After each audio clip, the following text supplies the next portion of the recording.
Good evening. Welcome to Healthy Alternatives, where we explore complementary and alternative medicine as well as other lifestyle choices that promote and enhance human health. We have a very unusual guest tonight. You're not unusual, but it's kind of an unusual topic that maybe one wouldn't associate with health, but it is a form of martial arts, and our guest tonight is Dave Gallo. Welcome, Dave. Thank you very much for having me. Dave, your dojo is in Old Weathersfield, actually? Yes, 130 Main Street. 130 Main Street. Right behind Temple Beth Torah Synagogue. Right behind the synagogue. Yes. And your school is called? Connecticut Traditional Wing Chun Kung Fu Academy. The Connecticut Traditional Wing Chun Kung Fu Academy. Now, I'm sure everybody's listening, you hear that Kung Fu and you think of David Carradine and all that stuff, and there's probably, much like that, right? It all comes from a common ground. It all started, Kung Fu. So could you, well, first of all, tell us, how did you get interested in this form of martial arts? I've been interested in martial arts ever since I can remember, being 5 years old. You must have watched Kung Fu. Well, Carradine. Or just no, that was a little before my time. That was a little before my time. I've just always had a healthy interest in it. Actually, when I was 17, I got involved in Wing Chun Kung Fu. So I'll be celebrating my 21st year in February. Wow! Congratulations. Thank you. I mean, that's quite an accomplishment. Yeah, to stay with something like that for that time. Absolutely, and to dedicate to one system, and really be true to who you are is tough, not change with, like, a lot of people do, just stick with one thing. Just stick with it. So you must have had some sort of a master or a mentor that you... I do. I trained directly under the top guy in the United States, Master Keith Mazza, who is directly under William Chung. Okay, so the lineage is really very still close to the... Yes, I'm actually 10th in the direct line of the system's founder, Wei, who was actually a female. All right, so tell us now about this founding of this form of martial arts. It comes from which country? China. Yeah. Okay. Fushan, actually back in the Han Nation, they were forbidden to teach. Could you give us a year of time? 300 years ago? 300 years ago. Yes. Okay. Martial arts has been around for 2,000 years. Shaolin Kung Fu has been around 2,000 years. And with Shaolin Kung Fu, it usually takes about 20 to 25 years to really be good at it. And that's with 10 hours a day of constant training. And that's the intent. And the Shaolin is actually what the television show was. Right. And that usually is monks and things would dedicate their lives to that. Right. They go into the temples, and then that's what they do. That's what they do. Yes. And it's training for body, mind, and spirit. Body, mind, and spirit, yes. And so when the Han Nation was attacked, they needed to find something, because they didn't believe in killing. They needed to develop a system that was easy to learn, fast to learn, doesn't take a lot of brute strength to defeat the nation that was attacking. So the 5 Buddhist masters got together, and they put the best of all their stuff. Each one of them was a master in their own system. So they took the best of each piece and created the one system. And which is actually, you could even imagine, it must have been this kind of an emergency situation for them to do that, to blend those schools. Yes, it really was. And in today's society, you really need something that you can learn really easily, quickly. People are very successful in, being safe on the street with me within a first week or two of classes. So there is a very strong self-defense component. Oh, absolutely. To this, to the Wing Chun. Yes, but what makes Wing Chun so unique is we also do the whole Qigong section, internal breathing. Okay. Stance training, forms training. We develop our inner Qi, and like Tai Chi and Qigong is becoming very popular. Yes. A lot of people are doing that through yoga and different types of breathing and stuff. For viewers that might be unfamiliar with that whole concept of Qi, do you want to just briefly explain how you view that? And Qi just means, it translates to energy. That's all it is. So there's meridians in your body, and when you channel those meridians, much like acupuncture, when you go and they put the needles in there, they go along your meridian lines. So they find the points and then they open up those points. So no different than Qi. Qi is allowed to flow freely. So when you actually start doing like the Qigong sets and like the forms, you tip the tip of your tongue to the roof of your mouth. There's a pressure point there which connects the front trunk and rear trunk meridians through the circuit all the way down to the dantian, and helps you control your breathing. It develops your Qi into a really powerful, So your attention in this form is more here? Because I know it flows throughout the body. Right, but some are concentrated in different parts, so yours is more here. Well, it comes all the way down to the dantian, yeah, but it flows throughout the body. Yes. So some different types of breathing, Qigong teach down in the abdomen area for much deeper breathing, and that's more for like relaxation, helping with body sleeping and to calm your body, a lot of anxiety. But once you get the Qi flow to start going, it kind of relieves everything. Well, because we've had our an acupuncturist as our guest last season for several programs, and he really, did a great job of explaining that our bodies, we're just circuits. Yes. And there's energy enters us, and if it gets stuck in a particular part of our body, then it's how we get inflammation, and then that exactly disease cascade effect. Yes, and so this is actually good for that the form, the art, and what do you call it, Dave? Martial arts form, or what's the proper terminology? Wing Chun Kung Fu. Wing Chun Kung Fu. Yes, which translates to beautiful springtime. Isn't that nice? Beautiful springtime Kung Fu. Yes. Actually will help your body become like a beautiful springtime. Yes, rejuvenation and regrowth and rebirth, and which they purposely did that because of the rejuvenation. They wanted a new springtime, or each day a new springtime. When they defeated the enemy, they wanted the beautiful peace and all. So now they developed. The 5 monks got together and they drew different portions of their systems. Thank you for. And then, so tell us about this woman. Yeah, Wei. Yes, she was the only survivor. They torched the temple that they were training in because it leaked out that they were training in there and developing a system, and she was the only one who survived. Oh my goodness! So the monks they were all So killed. She was the only person who only survivor. Yes. That's unbelievable. Yeah. So what had happened? So was this whole system almost was extinguished? Almost. Yeah. She was the only survivor. She fled to the mountains, and actually the first 2 generations were women. Wei, who was one of the system's founders, passed it along to an orphan girl named Yim Wing Chun, which she named after the system. And the reason why that came along was the legend. It's all legend. Back at that time, was that she was supposed to marry somebody that she did not want to. The whole arranged marriage. Me or the orphan girl? The orphan girl, Im Wing Chun. So the legend had it that if she were to defeat the boyfriend or the fiance, that she wouldn't have to get married. So she studied under Wei. Now, where's a healthy alternative?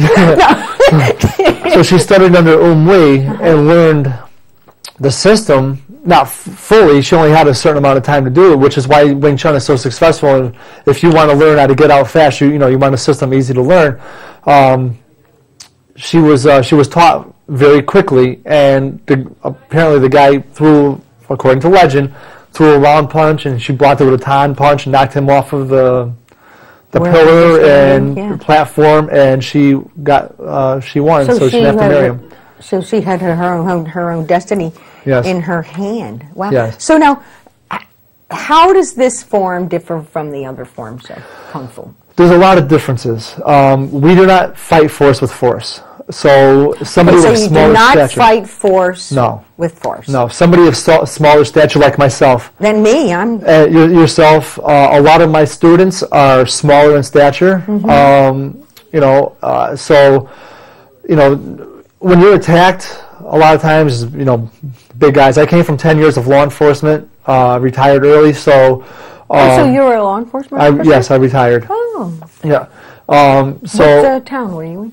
I was out in New Haven. In New Haven? Yeah. Wow. So, you know, as you can imagine, there was a lot of people that were much bigger than me. You know, Yeah. so, you know, you need something to defend yourself. Right. So being that the system's first two generations were females, they didn't fight force with force because, you know, You're not back then the win. women were only this tall. Right. You know. Even smaller than... Or even smaller, right. And still genetically, the Oriental people aren't even much taller than about 5'5", 5'4". Right. So they're smaller in right, they're smaller in stature. Right. So obviously they can't fight force with force. So what makes us so unique is we don't fight force with force. We actually fight on the blind side. So a lot of the system that what do you mean you fight in the blind side? Well, I'm going to explain that. Okay. A lot of all systems out there, they fight right in front of each other. You watch boxing, you watch UFC, they stand right face to face. We actually line our center line, which is actually like the equator. It splits the Earth into two halves. It's like our center line splits our body into two equal halves. So we line our center line up with this side of your body. So you have to turn 180 degrees in order to hit us. But what we do is we control the elbow, which is a balance point. So somebody that's small in stature could actually move somebody much larger by controlling their elbow. So once you grab that elbow and break center, you can move somebody of smaller stature anywhere somebody of larger stature anywhere you want them to be. So once you control that elbow, the knees and the elbows are balance points. Once you control that elbow and you disrupt the balance, you move on the blind side. It's very, very difficult for somebody to regain their balance as we're striking them and continually keeping them off balance. So there is some force. I mean, you're the only time getting the you person use off balance force, and you're striking them. Well, the only time you use force is to strike somebody or to move somebody. That's the only time you use force. And I would imagine that the strikes are movements, or no, they're not called katas. You called them they're systems. called forms. Well, there are forms. Forms. Yes, okay. there's 4 forms in the system. There's Silam Dao, which is the first one you learn. Then Advanced Silam Dao, Chum Q, Bilji. But then there's a whole wooden dummy form. There's 13 dummy sets, 1 kicking set, 18 interruption sets, and 12 transition sets. So there's a total of how many movements that one would learn? Well, all the fighting can come off of your dummy. So whatever you can do on an opponent, you can do on the dummy. But people have to understand the dummy doesn't move. So the dummy is really good for conditioning, and dummy is a stationary training. And just sort of training the muscles in the body and mind. Well, you're conditioning your arms and your hands. So we also do like iron palm, where we hit like bags of sand or bags of steel shot to develop our striking power. So in order, if you don't want to sit there, lawsuits and all that, you don't want to sit there and strike. You want to hit somebody and get off to safety. Well, yeah. I mean, I think that's the whole idea. Yes. At least, ideally, I would want to knock the person down and run away as fast as I could. Well, that's the whole idea. Right. Is that's what you would want to do. Yeah. The whole idea is to get away safely. Because you never know if somebody can pull out a weapon or a knife, and you don't want to stick around to find out. So you want to get to the blind side immediately and attack the openings. We talked about pressure points before with acupuncture. The same points that you use in acupuncture are the same points that we use to strike to make our striking more effective. So there's different bodies, like right underneath the eye, stomach 1, a little bit lower, stomach 2, stomach 3 is over here. You got the triple heater 10 here, large intestine 15 here, gallbladder 20 here. So there's different bodies, different pressure points in your whole body, and you strike those points, it makes it a little bit more effective. So, let's say, for instance, I struck somebody's gallbladder point in an effective way. That person would be then somewhat sort of stunned, or what would their sensation be? Would slow them down? Slow them down enough, or increase the pain momentarily, for enough for you to strike get away again safely. And run away, or well, you would want to get away as fast as possible. You don't want to just continue striking. Well, then you're going to get tired and not be able to run away. Well, the fact of the matter is, somebody sooner or later going to get mad at you hitting them, and then they're going to turn to another alternative and turn to a weapon or to. Well, let's talk about weapons, because I know in some kung fu forms there are weapons. Yes. And are there weapons there's involved? Two weapons. There's two weapons. There's 2 weapons that you learn that are actually in the master's levels, and that's the butterfly swords called Barcham Dao. It's the 2 butterfly swords, and Luk Din Bun Quan, which is the dragon pole. 10-foot pole. Sometimes it goes down to 6 feet, 8 feet, 12 feet. And it can even go up a little bit longer than that. But we do gun disarms, we do knife disarms. We also use something called the butterfly rod, BR-103, which is a harmless weapon. It's almost kind of like a Kubotan, which you see in a lot of police officers' keychains. Like the billy club sort of a well, thing? billy clubs were outlawed back in like the 80s. Oh, they were? Yeah. But so it's like the substitute billy club. Yeah, you would strike the pressure points with this to make it even more effective than like a Phoenix Eye or a palm strike or a punch or whatever. Or your Bill G strikes when you learn to develop your fingers. So we hit stand backs to strengthen our fingers. So when you it's almost like your hands are becoming weapons. I know that's absolutely. Sort of like that joke Absolutely. that my hands are registered weapons. Bill G actually translates to darting fingers or thrusting fingers. Oh, okay. Interesting. Yes, it's a great system. I've loved it. It's a passion of mine. That's obvious. Very passionate. What you're 21 years, doing. Going on 21 years of passion. So now, what kind of people do you teach? I have law enforcement. I have military guys. I have EMTs. I have women. I try not to teach anybody under the age of about 12. Because I work full time. I don't have the time to do it. Plus, it's pretty difficult to get a group of kids to pay attention to you for 45 minutes, especially with Wing Chun, which is more of a self-defense system, where you really want to learn to strike and hurt. You really don't want to teach that to kids. You want to teach them more self-discipline and stuff like that. Right. So I teach, the majority of my students are over the age of 19. Okay. But I do teach 12 and up, which would go into the adult class. And then, adult class. So do you have classes every day? And there's classes are Monday, Wednesdays, and Thursdays, and they start at 7:30. And when you have your classes in the dojo, are your students all at various levels? Yes. I've only been there for about a year, so all of the students are pretty much just starting. Oh, okay. Yeah. So, if somebody were to come in tomorrow, they're not going to be that far behind. All right. Because Wing Chun is a system based on principles, not techniques. So you don't have to memorize 400, techniques and 400. Some of these things with karate, it's all these sequential movements, and it's almost like who can remember all that stuff? Right, exactly, and it's very difficult. It's like being lost. You're driving down the street and you come to a fork in the road. Which way do you go? I'll bring you even further to Wizard of Oz.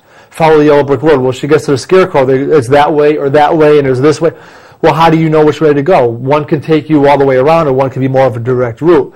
Well, nobody's going to stand there and hold out a punch so you can do 15 things at once. Exactly. So fighting, Grandmaster... And then trying to think, should I do this or that? Right. So Grandmaster Chunk says, fighting is hard enough. So you want to, one of the principles of Wing Chun is any block against any punch with any footwork. So if you happen to throw a round punch when I just happen to block with a Pak-Style with a T-step, I can do that. I just pick up that other round and move to the blind side. Or if I were to go the opposite way, I throw out a Bill Sow and then I can hew and go to the other side. I can do any block against any punch with any footwork. So it's not a bunch of memorization of this technique and that technique and this technique, and which all has its place. I don't put down any system. I don't put down, anybody or what they do. I just do what I do. And that's what makes you a successful fighter, is to be able to fight on the blind side, interrupt their motion. Actually, Wing Chun was before it was called Wing Chun, was supposed to be called the theory of interruption. So we were going to interrupt your motion with like stop kicks and intercept your punches before they even got to us. So we move out of the way. No different than walking on a train track. Okay, here comes a train. Am I going to block it? Is the train going to stop, or do I get off the tracks? That's a very good analogy. You get off the tracks. Yeah, you don't walk in the middle of the road. You walk on the side of the street. If the bull's charging down the street, right. Well, exactly. It's like the matador. You're not going to wave the flag. Why does a 150-pound matador get away successfully from a 2,000-pound bull with a little cape? Because he gets out of the way. Gets out of the way. I'm not going to stand there. Why? Because nobody's only going to throw one shot. So we go on the premise of touch one hand, look at the other. So if I touch one hand, I already feel this. So I already know what you're going to do through contact reflex. We do Chi Sao, which teaches you how to develop energy hands. Chi Sao. Let's talk about that. Okay, so let's just briefly recap. It's a system of evasion or getting out of the way. Yes. And there are more of a limited number of systems that one learns, almost like learning dance steps, I would imagine, right? And then, you know, through repeated motion and practice, yes, they become... Well, just like anything else, you know, second you have to nature, practice the right thing the right way. Right. You know, when I teach my classes, what makes me different is I tell my guys, take your time. Don't be in a rush. You know, we do eye exercises. We train our eyes, which increases our visual acuity. We do eye exercises. No other system does that. We sit there, we do block, punch, pock, punch, bill, punch, over and over and over again. So I could take this block here, which is a bill cell, and I could use it against any one of your punches.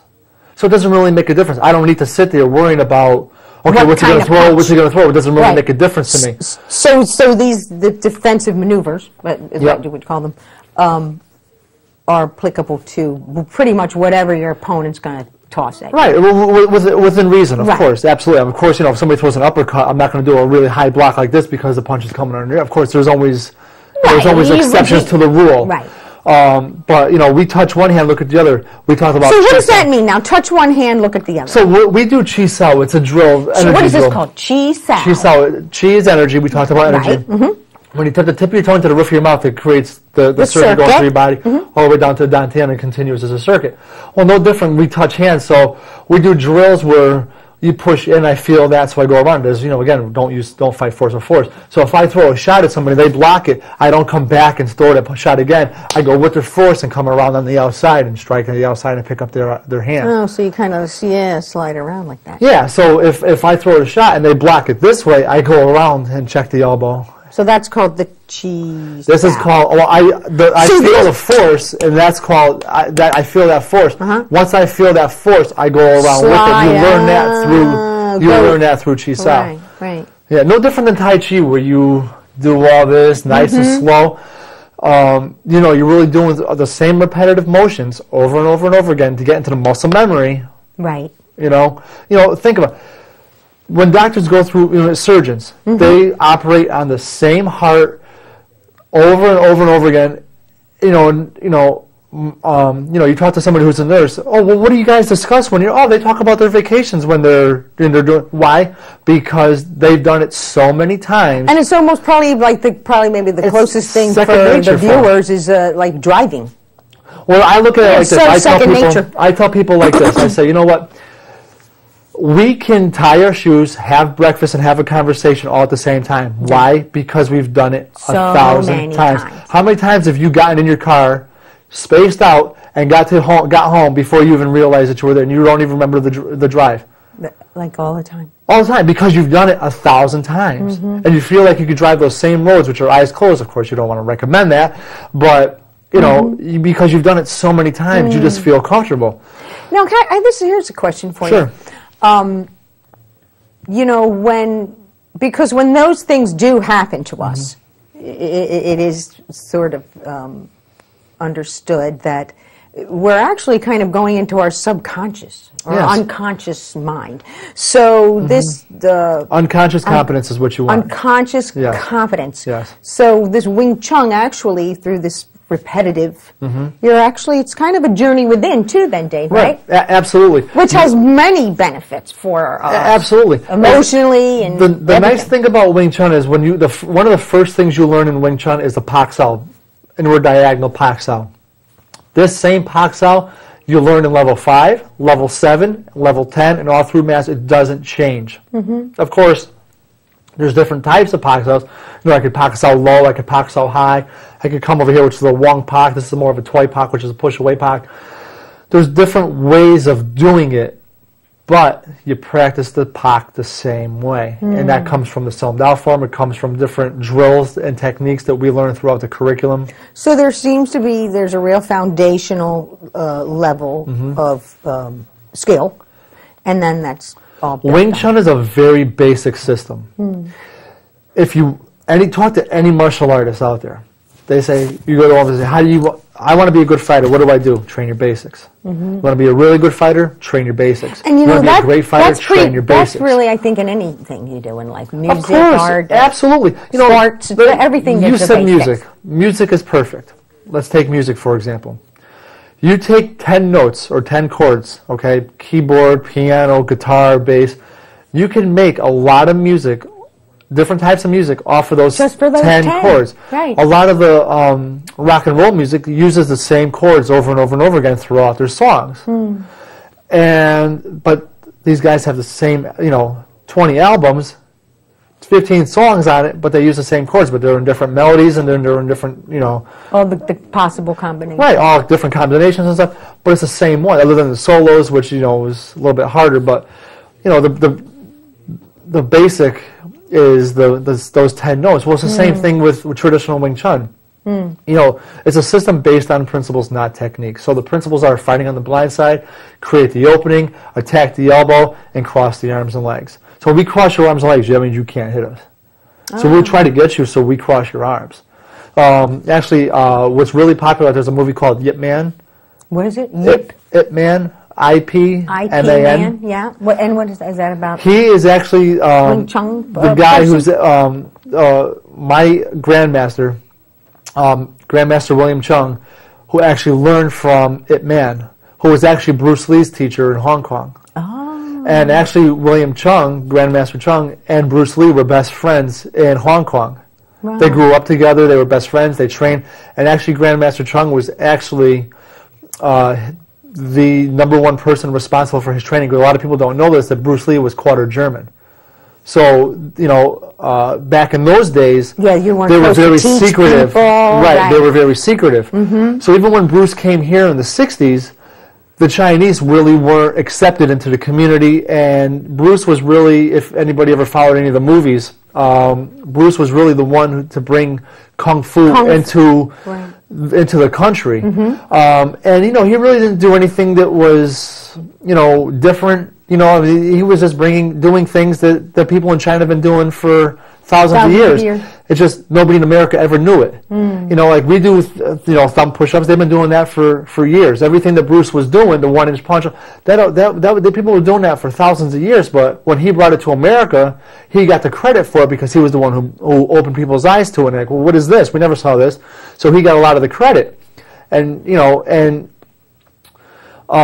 so he wanted to teach people, and the Chinese community said, "No, you can't teach white people or American people our secrets. Right. These are our secrets." Well, it was even worse back in the 50s when he was teaching it. No, he's quarter German. He can't learn our secrets. But Yip Man really liked him, so he asked Grandmaster Chung, who was Yip Man's top guy, to teach him on the side. Oh. And that's how actually Bruce and Grandmaster got as good as they did, because they practiced the right thing the right way. They practiced the Pakso 10,000 times. 10,000 times, and then they had the punch 10,000 times. That's a and then they put it together. That's how you get good. You don't get good learning 40 different techniques in one day. You get good by practicing the same thing over and over again. Bruce Lee said it, for those of the viewers who are old enough to know who Bruce Lee was.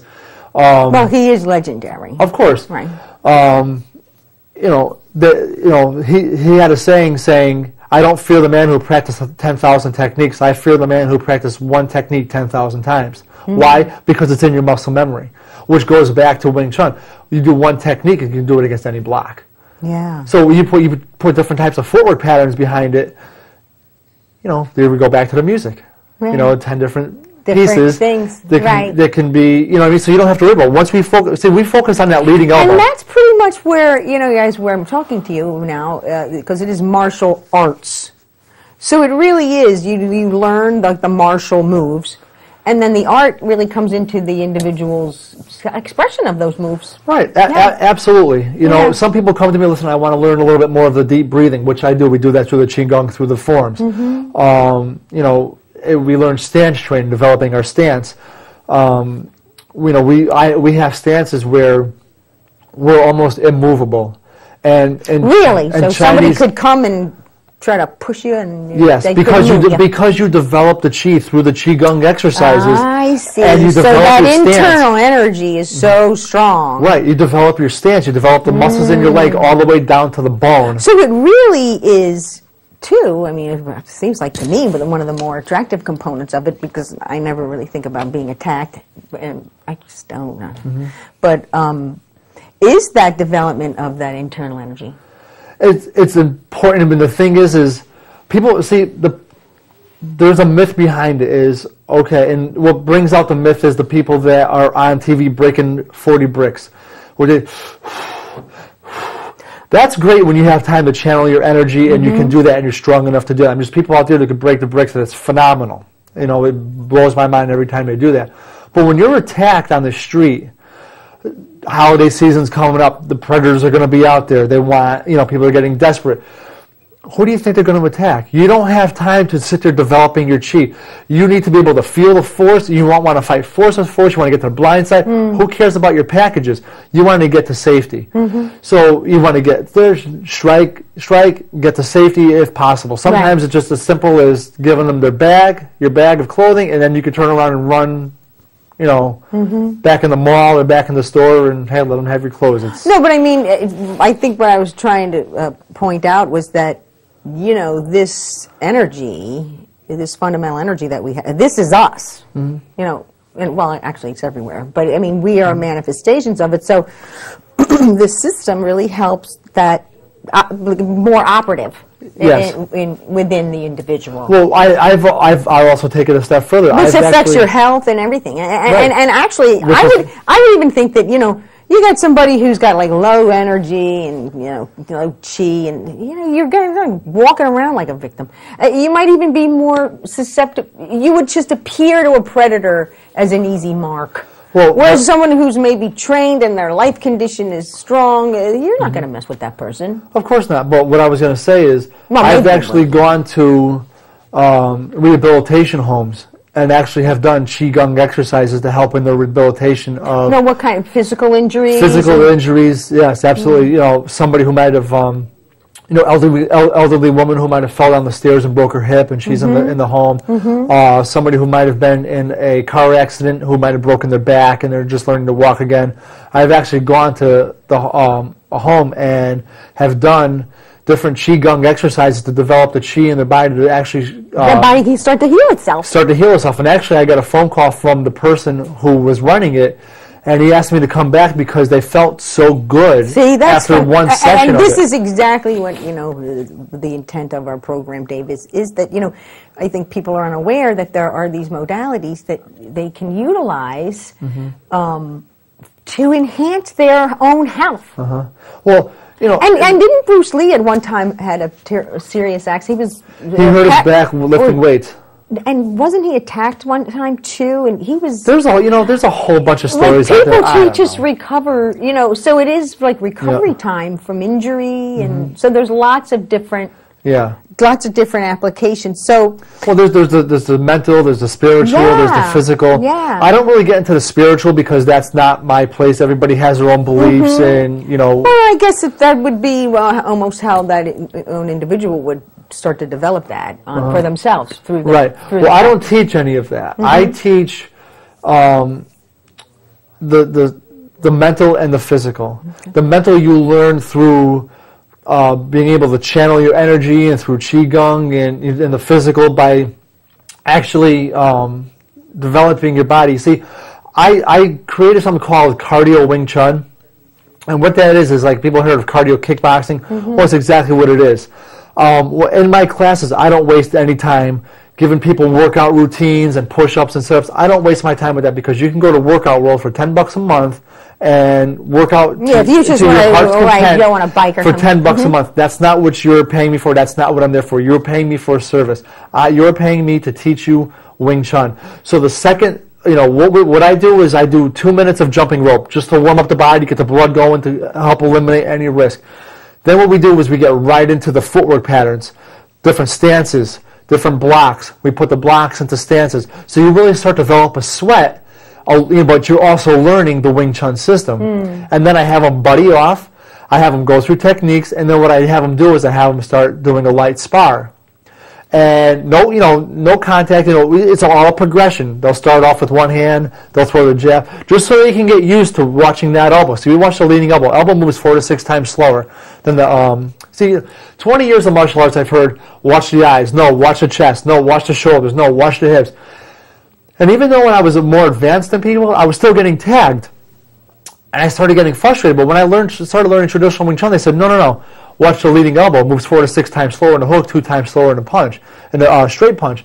So once I started watching that leading elbow, it was almost very, very frustrating for more of the advanced students to hit me because I was always moving to the blind side, and they couldn't grasp that because they didn't know it. So the whole class is high energy. The whole class is geared to learning Wing Chun and to get you to the point of unconscious competence, so you could do it without even thinking it. So it's right in the muscle memory. Yeah, and I think that's certainly when it comes to a self-defense. Or anything, chefs, how does a chef cook for, the Olive Garden? How does he cook for 500 people in one night? He doesn't have to think about it. He just does it, and, so now you things going probably on. have a set routine that you do for yourself every day. Like I have my different training routines that I do, yes. And yes. like approximately like an hour and a half. Sometimes it varies. You're flexible. Things going on. I get booked with a lot of private lessons. People come to me. I have police officers who book me for private lessons. I have military officers who, people who work full time. They can only do it on certain days. Right, they can't make their set class time. Right, so they book me for private lessons. So I try to train whenever I can. And because I love it so much, it's really not like trades. It's so much fun just to get, and you just get lost in it. You're a very high energy person, and I have to tell you, Dave, it's very fit. I mean, you're sitting here talking, and I'm looking at your arms, and you can actually see like muscles in your forearms without you straining. So it really has developed your. Right. Well, I've always been a very physically fit person. I was always into health and physical fitness. Nothing overboard, nothing crazy. Just healthy lifestyle. But nothing your crazy. eyes are very clear, and you're a very healthy looking person. I try, but all that is developed through the Qigong training as well. Exactly. Living a healthy life, eating the right things, and living a good life. Having an honest life. Exactly, and I think that it's kind of like which comes first, the chicken or the egg. And I've kind of experienced this with some of the training that I have done of a different form. But you do these things, and then you kind of sort of make healthier choices for yourself. Like I'm not going to have that Hostess Twinkie or because you just. You're not even attracted to having those kinds of things. No, but I was also very fortunate to have a very high metabolism, so I can get away with eating. Garbage, which I try not to. Right. And try to eat the right. You burn it off. You burn the garbage. You burn it off anyway. Than somebody else because would. I'm maintaining the active lifestyle. Now, and how old are you? Do you mind me asking? I'm 37. 37. Yeah. Grandmaster Chung is 72 years old. And he's still going strong. Well, exactly, and that's sort of the lore around people that do these sorts of different martial arts. The longevity and the things that they're capable of doing at advanced ages is phenomenal. Well, and one of the things about Wing Chun is you don't have to be physically fit to do it. Okay, well, that was going to be my next question. So if somebody is like, let's say we have somebody... we probably have viewers in our audience. They've had joint replacements, or maybe they got a pacemaker, or God knows what else. People have so many mechanical parts now in our society.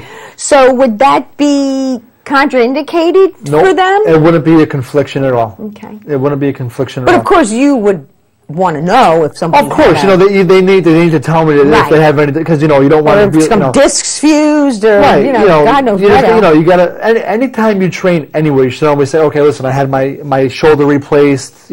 I've had people come to me with back injuries. Yeah, because I think people would think, if like for instance, if I had artificial joints, I think it's any kind of an impact martial arts form I would really be avoiding. But what really helps people is the foundation building of doing the Silam Dao, which is the first form, like I said before, and actually developing your stance and actually taking time to do the Qigong breathing, which we actually do.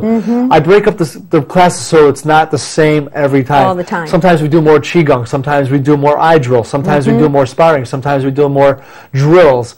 The other day, actually yesterday, just in class, we were for 45 minutes or so, we were doing block, punch, build, punch, bone, punch. Just getting into muscle memory, the energy applied to the blocks, how the block is actually, And it's almost placed. really, probably for a lot of people, as you're sitting here talking to me about it, like it's almost like total body awareness of things in your body you might not even thought about before. Oh, of course not. Yeah. No, absolutely. And that's one of the reasons why I don't put my students through a rigorous workout routine is, you know, you can do push-ups and sit-ups at home. You can go to the gym for $10 a month and do it there. I want to teach you Wing Chun. There's so much to this system. There's so much depth. It's a very basic system. Like I said, in the beginning stages, you'll learn a Pak Sao. Well, that Pak Sao is a Pak Sao, what does it mean? Pak Sao is a Block? slapping hand. It's a block. It's a slapping hand. Pak Sao. Yeah. So it translates to slapping hand. So that same block is used throughout the whole system. But I think, you know, I think as far as people's ability to participate, there's really no limitation. No.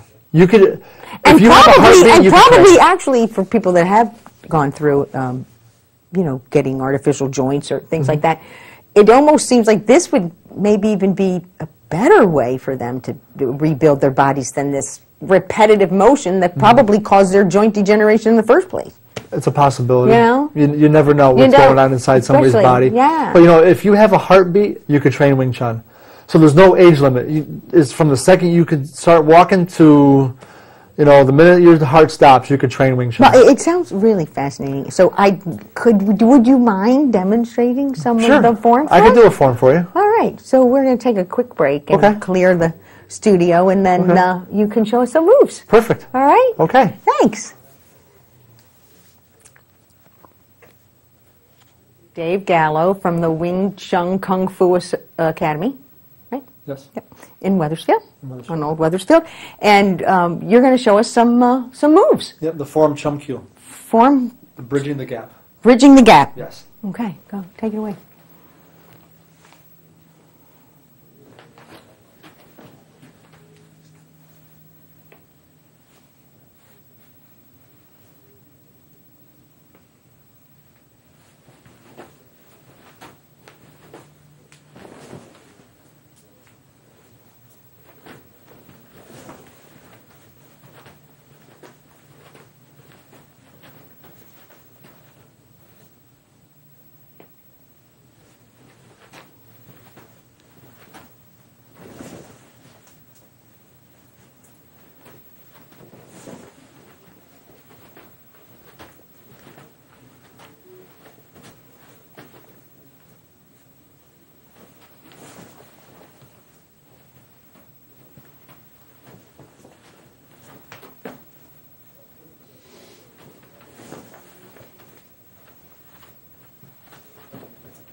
Wow. All right. Now, a couple of things that I noticed, that your movements are very, almost like conserving energy. There doesn't seem like a lot of like overextension and no need for it. Flailing about.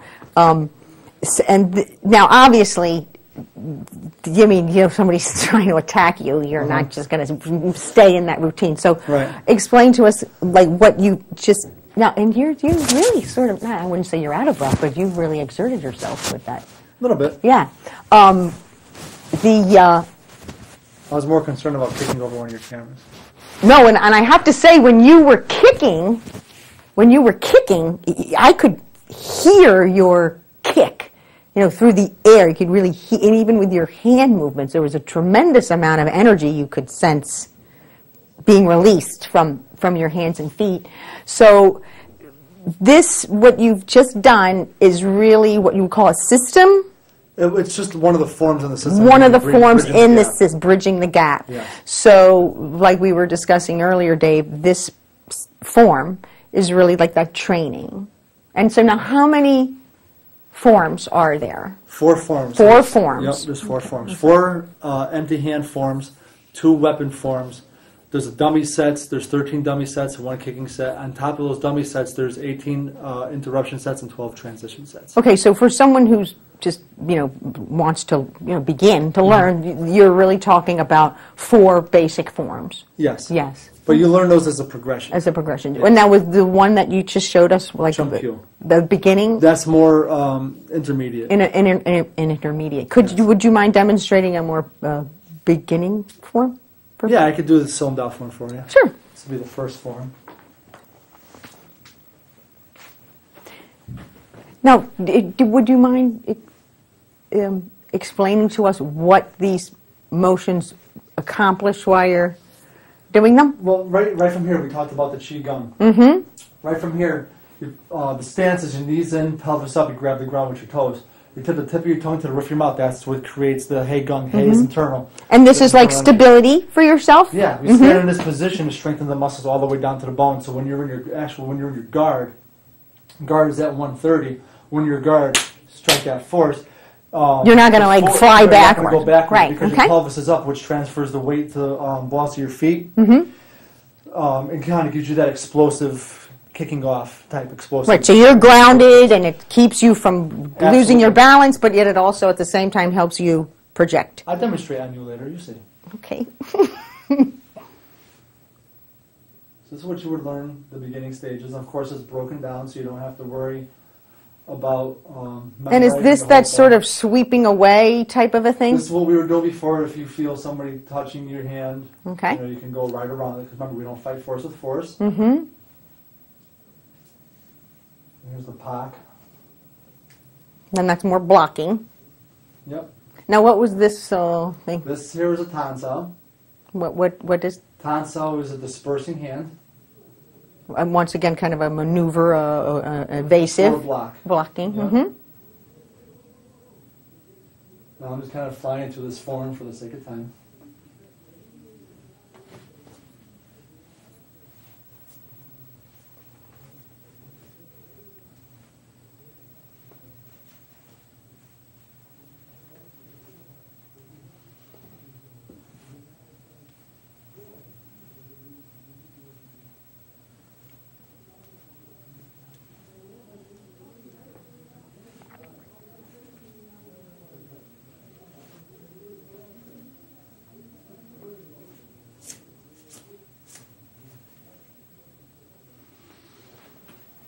Wow. So when we, in the beginning of the form, when we did this, mm-hmm.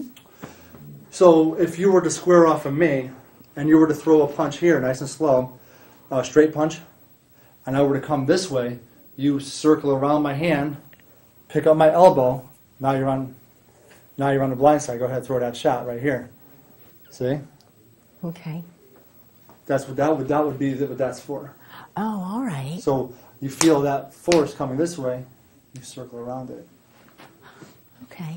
Yeah. So why don't I'm going to be the attacker. You're going to be the attacker? Yeah. Okay. That's like probably a very foolish thing to be doing with someone like you, but anyway. So again, I look at that leading elbow. Okay. If you throw the punch here. But now how do you know it's not going to be there? Doesn't make a difference. I look at the elbow. My peripheral picks up the other elbow and the knees. Okay, but what if I were to go? That's fine. I move off to the blind side. Okay, so I see how you quickly went off to the side. Mm-hmm. Yeah. You have to fight on the blind side. If I fight here, you have one arm, one leg. Mm-hmm. I have the same. So I'm coming at you. So you automatically so in other words, I'm going to just say like I'm coming at you. Okay. Right. Yeah. And just even for people who are watching, who might not even know all the moves yet, but what's the best way to get on that blind side? So I'm coming at you, so you just instinctively go. Yeah, right, just step off to the blind side. And then you start. When you're walking down, what's the best way to get away from a car? Get out of the way, however way you can. Right. But I think people, so if somebody's coming at you, you're like just. To tell you the truth, I don't think I'd be thinking about the blind side. I'd be thinking about, right, exactly. You learn to train the blind side. You'll think about it pretty quick when somebody has their hands around your throat and they bring you down to the... Okay, so let's say somebody's coming in for your throat, like that, all right? Well, again, something's either going to come straight around. So if you come straight at me, I can still move off to the blind side. Yeah. And that choke... This one here is the same direction that punch is going to come in.